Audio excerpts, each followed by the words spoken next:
L'hebdo politique. Bonsoir et bienvenue dans l'hebdo politique, votre rendez-vous politique du dimanche soir sur Radio Sensation, épisode 187. Notre invité ce soir est Joséphine Coleman-Berger.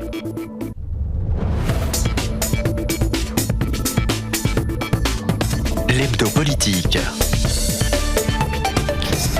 Joséphine Coleman-Berger, bonsoir. Bonsoir. Vous êtes la maire de Plaisir, aussi la vice-présidente de 50 ans en Yvelines et du département des Yvelines. Vous êtes ce que l'on peut appeler une femme politique de pouvoir, en tout cas localement. Nous enregistrons cette émission un peu avec de l'avance. Cette diffusion est prévue pour le dimanche 14 février. Nous sommes le dimanche 14 février, jour de la Saint-Valentin. Est-ce que la femme politique que vous êtes, Joséphine Coleman-Berger, célèbre cette Saint-Valentin, ou alors elle estime comme des Français, peut-être encore plus aujourd'hui qu'hier, que c'est une fête qui n'a pas vraiment de sens ni de valeur et que c'est surtout commercial? Non, moi je trouve que ça a de la valeur. Le côté commercial bien sûr existe, mais pour vous donner un exemple, à Plaisir, on a souhaité justement que les personnes fassent des petits messages, donc on a affiché dans la ville, faites des messages d'amour, je crois qu'on en a besoin dans cette période. Donc non, je trouve ça... le romantisme, c'est quelque chose qui nous fait du bien, en plus on est dans une période tellement difficile. J'allais vous interroger à ce propos, est-ce que justement fêter l'amour et puis tout ce qui se trame avec aussi la solidarité, la bienveillance, c'est plus important aujourd'hui qu'il y a 1 an ou il y a 2 ans en France, et puis à Plaisir aussi, est-ce qu'il faut insister sur ces valeurs-là aujourd'hui ? Oui, surtout qu'elles sont apparues encore plus pendant cette période. On a pu constater que pendant la période du premier confinement, la solidarité a été omniprésente. Pas uniquement par le biais des élus et des institutions qui accompagnaient la population, mais la population entre elles. Il y a eu un regain vraiment d'intérêt de l'autre qui était fantastique. Et donc, je crois qu'il faut l'encourager. Nous, les élus, on est là pour avoir cet accompagnement qui est un accompagnement concret sur les difficultés. Mais on est là aussi pour donner une température et pour accompagner aussi cette douceur qui est nécessaire aujourd'hui. On le sent. Il y a pas mal de dégâts au niveau psychologique. Les personnes se retrouvent seules très souvent. Il y a beaucoup de personnes seules, pas uniquement les personnes âgées. On le voit par le biais des étudiants, mais on le voit aussi par le biais de familles qui sont recomposées. Et donc tout ça, nous, on doit être là pour développer ça. Et je pense qu'effectivement, l'amour, l'affect, c'est important. Cette nouvelle solidarité dont vous faites mention à l'instant, est-ce que c'est finalement une bonne nouvelle parmi toutes ces mauvaises nouvelles? Est-ce qu'il faut aussi, à travers ce type de crise, essayer de chercher les bons points pour les valoriser ensuite? Il n'y a pas que du mauvais dans une telle crise. Je crois que dans une période de crise, il faut gérer la crise, il faut s'en sortir, mais naît toujours quelque chose de ça. Vous savez, moi qui aime tant la culture, et vous le savez, c'est un petit peu ma partie. C'est votre vie d'avant, votre vie encore, j'imagine. Exactement. Les plus grandes œuvres sont nées dans des périodes de crise. Les œuvres des peintres, des musiciens, de théâtre sont nées pendant des périodes de crise. Ça veut dire que les périodes de crise donnent toujours un rebond à la population. Alors vous allez me dire, vous exagérez, regardez, il y a des tas de gens qui vont très très mal au niveau de leur travail. Oui, certes, mais il faut saisir toutes les occasions pour accompagner justement ces rebonds, parce qu'il y a vraiment dans cette période de crise des possibilités d'accompagner les gens, et peut-être que ces gens se révèlent eux-mêmes. Ça nous pousse à nous réinventer ? Exactement, ça nous pousse à nous réinventer, tout à fait. Comment, en tant qu'élu local et puis surtout maire de Plaisir, on vous connaît bien sur le territoire désormais, plus de 30 000 habitants, vous traversez, vous, cette période si particulière en tant que citoyenne, mais aussi en tant que maire de la ville? Est-ce que vous tenez le coup? Parce qu'on sait que c'est un enjeu très important aujourd'hui. On sent que les Français sont usés psychologiquement. Oui. Les Plaisirois aussi, je pense. Oui, tout le monde. On entend ça. Hein. On est fatigué, on n'en peut plus, on se sent ligoté, on ne peut plus rien faire. Notre liberté est complètement prise d'assaut. On en revient même à se demander si on a nos libertés fondamentales. Moi, je pense que on est tous fatigués. Les élus également, je peux vous le dire. Depuis le mois de mars l'année dernière, où on a géré quand même la crise, parce que vous savez très bien que c'est les territoires locaux qui ont quand même accompagné toutes les problématiques de masques, les problématiques d'accompagnement des repas. Les citoyens se reposent aussi sur les mairies beaucoup. Bien sûr. L'élus de terrain auquel on a plus facilement accès que le président forcément et puis le gouvernement en général. Oui, et pourtant Dieu sait si on fait des signaux d'alarme au président en disant justement, voyez, on est là, servez-vous de nous. Mais pour revenir à ce que vous disiez, je crois que oui, on est fatigué, mais en même temps, on sent qu'il faut qu'on soit solidaires les uns et les autres, et les élus sont là pour accompagner les gens. Alors, passer des coups de fil, ne serait-ce que ça. Continuer aussi toutes les démarches que les gens attendent de nous. Il n'est pas question que les villes s'arrêtent, et les villes ne s'arrêtent pas. On continue de nettoyer, on continue d'accueillir, on continue d'accompagner les seniors. Donc tout ça, c'est un travail fort. Et en plus, il faut être là pour la question psychologique. Donc si je vous disais, non, nous les élus, on n'est pas du tout fatigués, on est en pleine forme. Oui, on est en pleine forme parce qu'on sait qu'on nous attend. Et on sait qu'on est là pour quelque chose. Mais c'est vrai que c'est dur, c'est compliqué. Très compliqué. Vous êtes élue, Joséphine Coleman-Sberger, depuis 2001. Ça fait 20 ans que vous êtes dans la politique locale. Est-ce que ces 10 derniers mois que vous avez traversés vous poussent à revoir aussi votre approche de votre fonction? Est-ce qu'il y a des choses qui ont changé, même à l'intérieur de vous, dans ce que vous souhaitez porter pour les 6 prochaines années, qui ont été façonnées par ces 10 derniers mois si particuliers? En 20 ans, la population a changé, la société a changé, bien évidemment. L'attente de la population est d'une proximité encore plus grande, même en dehors de la crise. C'est parler, écouter, échanger, donner des idées. Cette concertation dont on parle beaucoup, on le sent aujourd'hui. C'est pas un vain mot, c'est quelque chose de réel. Et par le biais de cette crise, de ces 10 derniers mois, oui, bien sûr, on doit être des élus encore plus. Vous savez, on dit toujours, vous êtes les élus de terrain, les maires, oui, certes, mais là encore plus. Aujourd'hui, qu'un maire prenne un téléphone pour appeler la population en direct, sans filtre, sans protocole, pour dire comment allez-vous, comment vous portez-vous, est-ce que vous avez besoin de quelque chose? Bien sûr, les agents le font, mais nous aussi, on doit le faire. Donc, il y a un vrai changement entre 2001 et aujourd'hui, c'est une évidence. Il y a moins de verticalité. Il y a moins de verticalité, et moi ça me va bien, parce que je pense avoir un tempérament à aimer être proche des personnes, donc ça me va. Je préférerais être comme ça sans la crise. Est-ce que vous faites souvent, excusez-moi le mot, mais engueuler tout de même? Beaucoup, beaucoup, bien sûr, je partage. Ça fait partie du jeu, avec le recul, ouais. On l'accepte?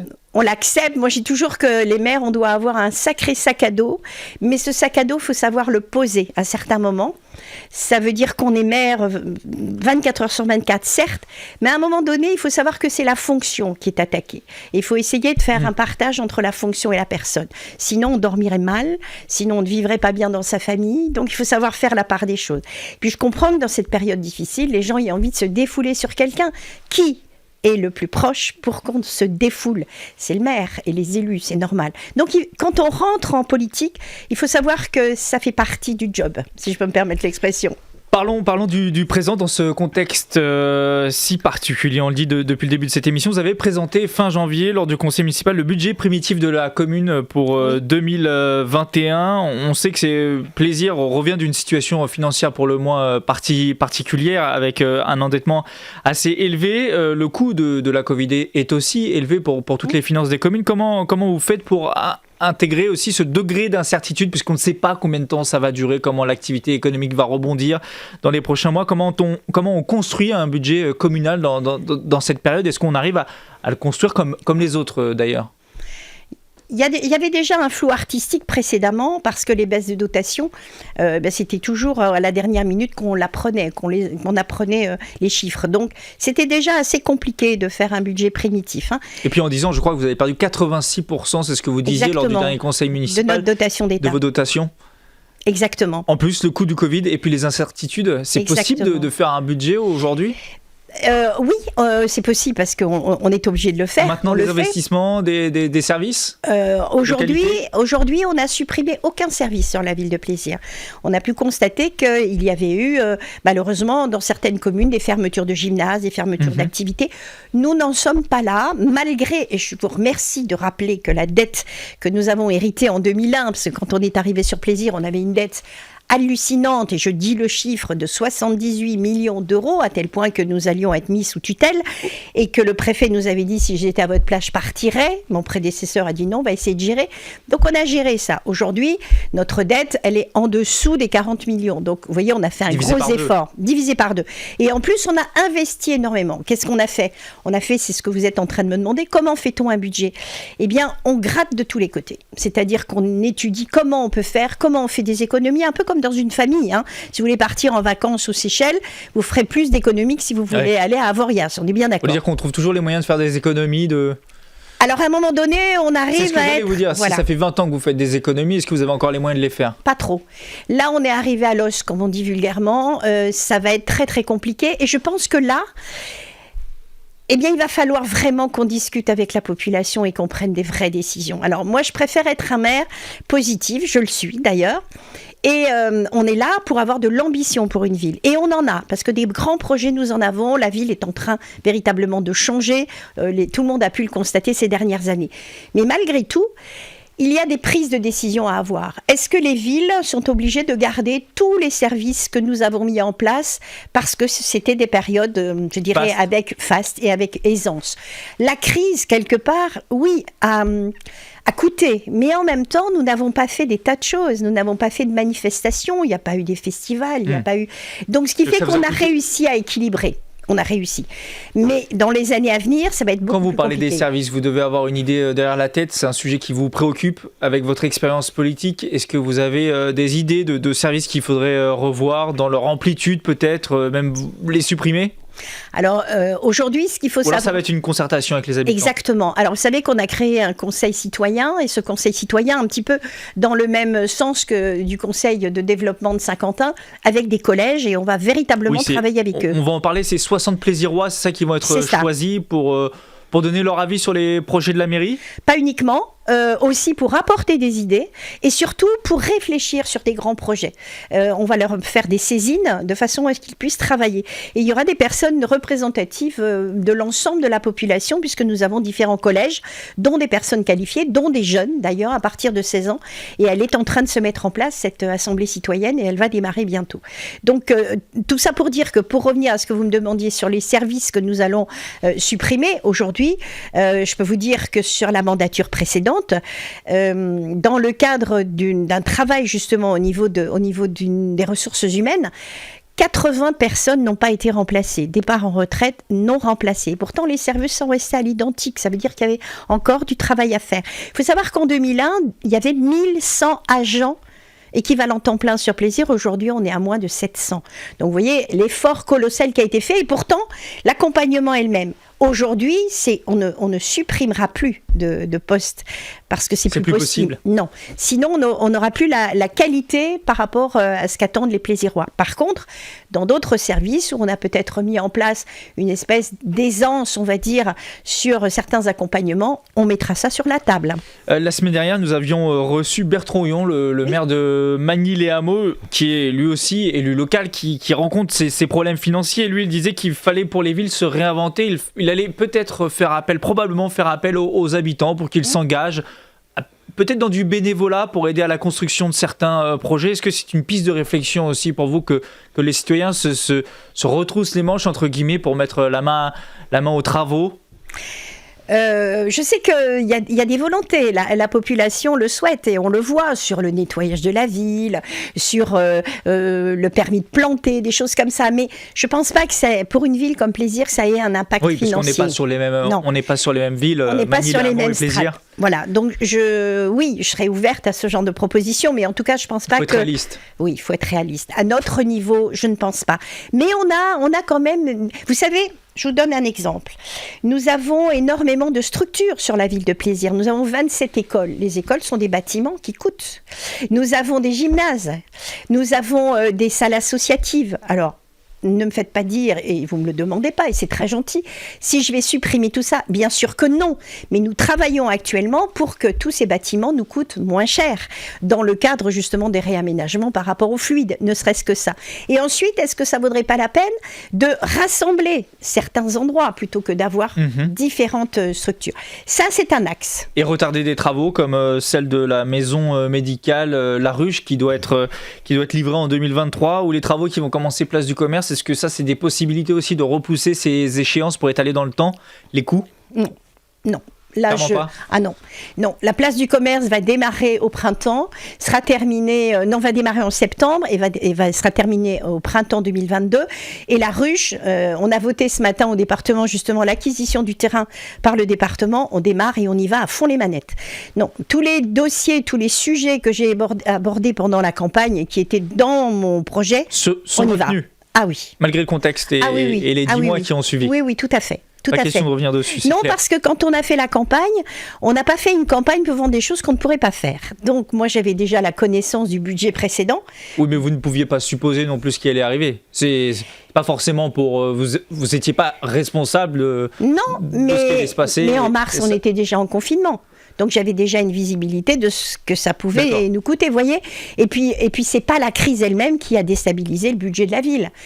Comme vous disiez tout à l'heure, c'est pas un coût, c'est un coût qui est équilibré par rapport aussi aux charges qui ont été réduites. Puisqu'on parlait de la future maison médicale La Ruche, un mot sur les vaccinations. C'est un sujet important pour les Français, pour les Plaisirois aussi. Qu'en est-il des Plaisirois? Que vous disent-ils? Est-ce qu'ils arrivent à se faire vacciner? On sait qu'il y a un centre de vaccination qui a 50 ans en Yvelines. Vous avez proposé aussi le Palais des Sports de Plaisir qui sera peut-être centre de vaccin bientôt. Qu'en est-il? Est-ce que la population arrive à se faire vacciner?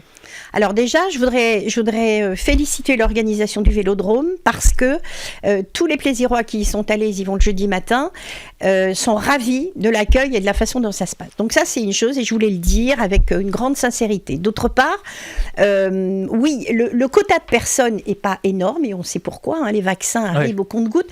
Quoique là, on nous a demandé 25% de personnes en plus pour les jeudis matins. Ça se redébloque. Pour ce qui est du Palais des Sports, on est toujours partant. Nous, on avait fait une campagne de vaccination à l'époque de l'H1N1 et on a une certaine habitude pour faire ça. Et le préfet m'a bien dit, oui, ne vous inquiétez pas, nous vous donnerons l'autorisation quand les vaccins seront là. Donc aujourd'hui, les Plaisirois qui peuvent et qui ont 75 ans et plus vont au Vélodrome. Et nous, on a, je dirais par le biais de la Maison Rousseau, une visibilité sur plus de 1700 personnes âgées pour pouvoir déjà les mettre un petit peu dans une organisation pour la suite. Vous êtes paré pour la suite avec le centre, le Palais des Sports. Exactement. Qui pourrait accueillir des vaccinations. Joséphine Coleman-Berger, vous êtes aussi vice-présidente départementale des Yvelines, déléguée à l'environnement, le patrimoine et le tourisme. Si la crise profite à l'environnement avec la baisse des activités humaines, c'est évidemment le cas inverse pour le patrimoine et le tourisme. Est-ce que vous connaissez les dégâts économiques notamment qui ont été causés sur ces deux secteurs puisque tout est fermé désormais depuis la fin octobre? Est-ce que vous avez un chiffre sur le département des Yvelines quant aux emplois qui auront peut-être été perdus, qui vont l'être? Alors, j'ai demandé justement une étude. Nous ne l'avons pas pour le moment parce qu'à chaque fois qu'on essaye d'avoir une approximation et après des chiffres plus précis, le confinement où se redéclenche, enfin, il y a toute une organisation. Donc, pour le moment, on n'a pas de chiffres concrets. Donc, je ne peux pas vous les donner, mais je sais que ça ne va pas bien du tout. Ça ne va pas bien du tout au niveau du tourisme, hormis les choses extérieures, et ça ne va pas bien non plus au niveau de la culture, puisque la culture, c'est exactement la même chose. On est dans un confinement qui empêche tous les spectacles. On le voit dans les théâtres de ville, mais on le voit aussi dans les musées et tout ça. C'est une cinquantaine de salles de théâtre dans les Yvelines. Exactement. Avec des plus importantes que d'autres. Est-ce que les petites notamment vont s'en relever? Est-ce que les collectivités qui les soutiennent pourront continuer à les aider? Il faudra. Le but, c'est zéro fermeture à terme? Exactement. Nous, on est déjà en train de réfléchir aux nouvelles modalités d'accompagnement, puisqu'on avait mis en place, voici 5 ans, des organisations de soutien à la culture. Aujourd'hui, on doit réfléchir autrement par rapport à tout ce qui se passe. Donc, on va faire un bilan dans quelques mois, pas tout de suite, avec les collectivités pour voir comment eux vont pouvoir accompagner, continuer, parce que je vois que nous, par exemple, on a mis 150 000 € de plus sur le théâtre Plaisir plaisir, pardon, Oui. je reprends ma petite casquette plaisiroise, mais Il y a deux théâtres à plaisir, hein. Il y a le théâtre Coluche et Robert Manuel. Oui, Robert Manuel ne fait pas de spectacle professionnel. D'accord. C'est plutôt un lieu pour le conservatoire et puis Très bien. les compagnies amateurs. Mais en tout cas, on a dû mettre de l'argent supplémentaire parce qu'il y avait des contrats qu'on ne pouvait pas, par exemple, reporter. Donc ça a donné quelques difficultés. Toutes les villes ne pourront pas le faire. Donc le département sera attentif à ça. Le but, c'est bien sûr qu'on n'ait pas de déperdition au niveau de notre département. Et au niveau du tourisme, nous travaillons beaucoup avec le 92. J'aurai des chiffres dans quelques semaines. Voici, j'ai les chiffres sur le site internet du Conseil régional du tourisme IDF. En 2019, environ 11 millions de nuitées dans les Yvelines pour une consommation de 75 € par personne et par jour, soit 820 millions d'euros en 2019 de dépenses pour les acteurs du département. Alors ça comprend évidemment les musées, mais les hôtels, mais aussi tous ceux qui sont derrière dans la chaîne, dans la continuité, les restaurants. En tant que comédienne et ancienne comédienne, je ne sais pas si vous l'êtes encore, et metteur en scène, c'est votre vie d'avant, si je puis dire. Vous devez être particulièrement concerné et alerté par la situation des milieux culturels. Est-ce que vous partagez la colère de nombreux acteurs qui ne comprennent pas pourquoi on laisse des hypermarchés, des supermarchés ouverts depuis le début de la crise et qu'on n'autorise pas, même à moindre mesure, des lieux culturels à rouvrir avec des restrictions sanitaires qui pourraient être renforcées? Eux disent qu'ils ont les moyens de le faire, que ce n'est pas par exemple dans les salles de théâtre ou les cinémas qu'on se contamine, ni dans les musées. Est-ce que vous comprenez ce point de vue? Est-ce que vous partagez aussi cet avis? Là, je suis en colère. Vous aussi? Moi, oui, je suis très en colère. Je suis très en colère parce que dans une salle de spectacle, vous avez largement de quoi faire, je dirais, un accueil du public avec les gestes barrières et puis les espaces nécessaires à tout cela. J'ai pas très bien compris la démarche. C'est pour éviter le brassage, visiblement. C'est aussi très statique. C'est vrai qu'il y a des théâtres où vous rentrez, vous sortez, on est très coincé. Et tout, je me fais le porte-parole, mais vous avez raison. Vous avez raison. Ça ne veut pas dire que c'est mon point de vue, mais c'est pour expliquer aussi la démarche du gouvernement. Tout à fait. Mais je crois qu'on a une chance inouïe en France, c'est d'avoir une richesse culturelle incroyable, mais qui tient vraiment, elle est très tenue.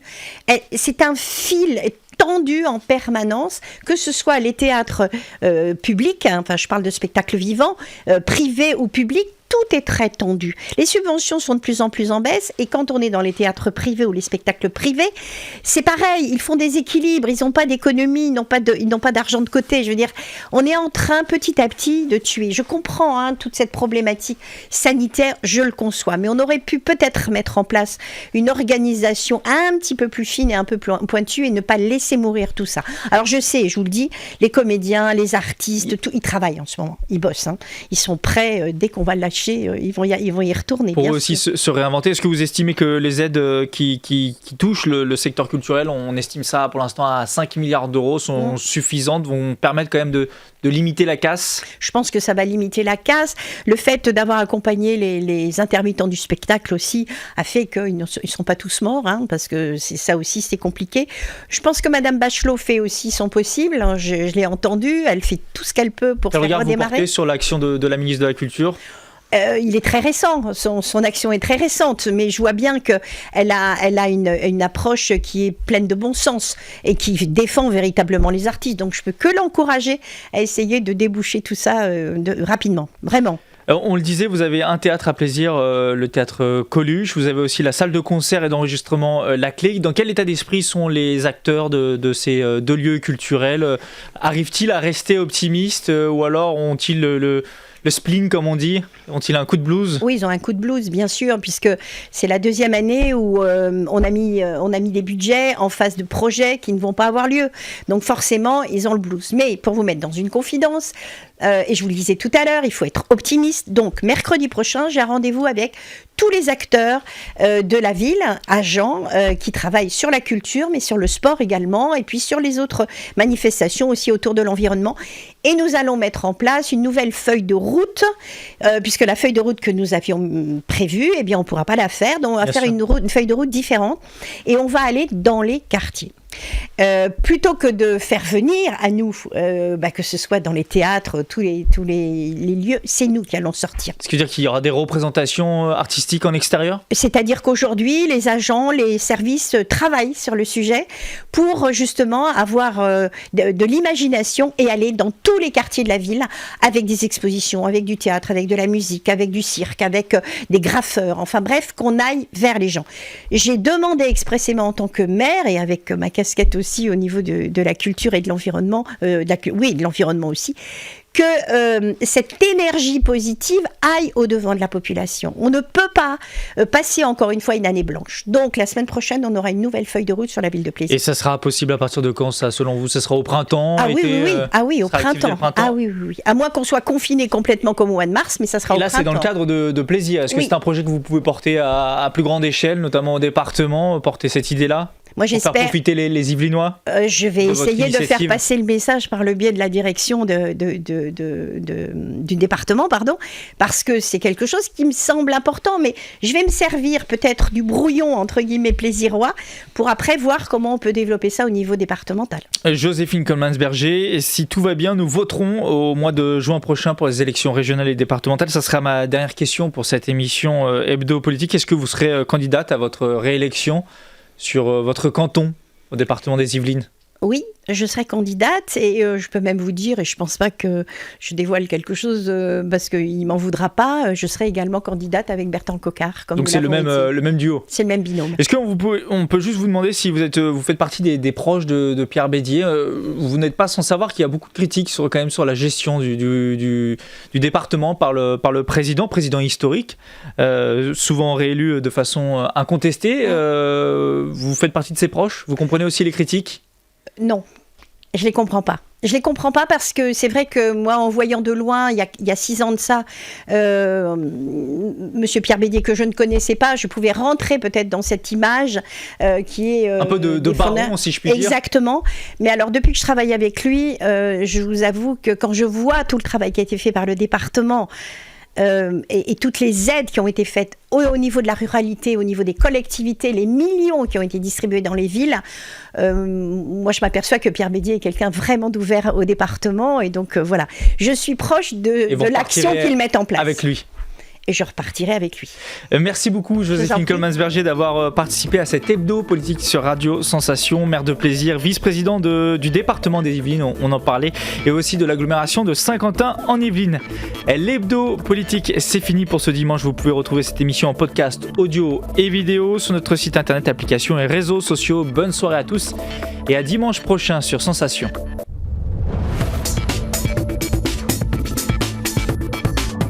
L'hebdo politique.